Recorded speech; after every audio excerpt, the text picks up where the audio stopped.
Now coming to the next part, that is the next common sequence operation. I'll go ahead and show you how do we add sequences over here. It is almost similar to concatenation, but I'll go ahead and show you an example instead of me going and telling you how it works. This is very easy. Let's say we have a list over here that states a equals to 1, 2, 3, and we have b that equals to 4, 5, 6. And when we do a plus b, it gives out 1, 2, 3, 4, 5, 6. This is concatenation. It is not adding sequences. If you want to add sequences, let's say I'll just go ahead and write down another set of numbers. That's 12, 16, and 14.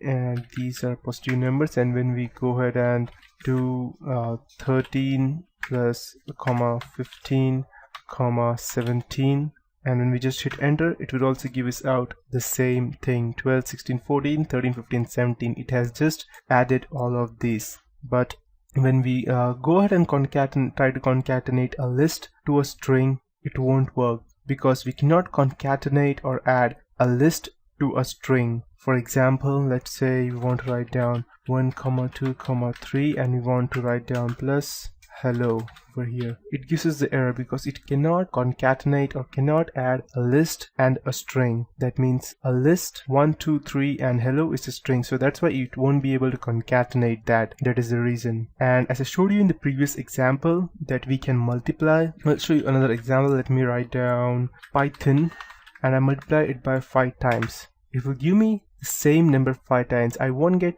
Python 5 Python or any other thing. I'll get Python written 5 times. All example, if I write for b into, let's say b into 10, in mathematical terms what I should get is 10b, but over here I'll get b written 10 times. That's because multiplying a sequence by a number, let's say x, creates a new sequence where the original sequence is repeated x times. So if I have written b multiplied by 10, then it will give me the same sequence b 10 times.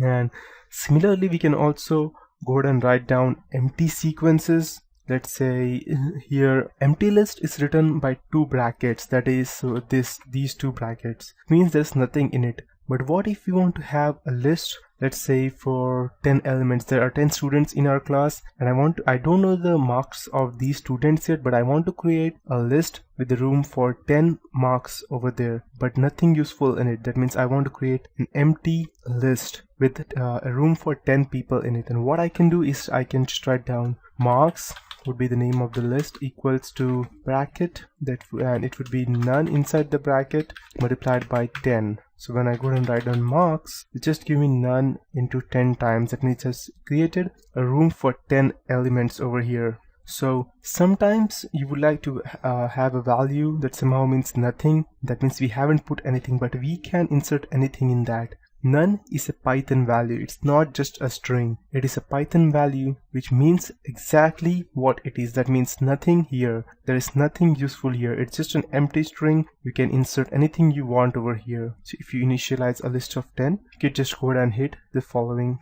thing, that is just marks equals to none into 10.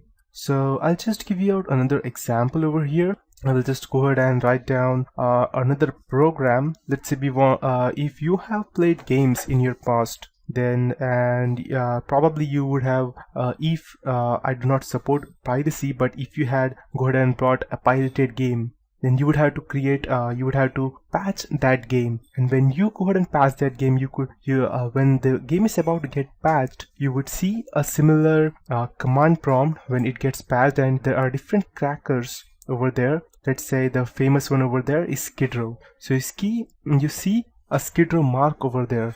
Over here, let's say I'll just open another one. Let's say this is my command prompt line, which is going to patch my game or any other software. And as soon as it's getting patched, I see some kind of logo over here that they have created. It looks fantastic. Sometimes it's written over here Skid Row using / or using equal to sign, like equal to sign over here as like this KIDROW. So how do they do that? So I'll just show you a good example. So today I'll go ahead and write down let's say hello world in interpreter, but it covers boxes and it will be a bit complicated, but it's just basically arithmetic. That means we need to figure out how much spaces, how much dashes that we need in order to place the things correctly. I'll just go ahead and open my IDLE prompt over here. So I have just opened the IDLE prompt over here. That is my text editor. So I'll just go ahead and create a new file.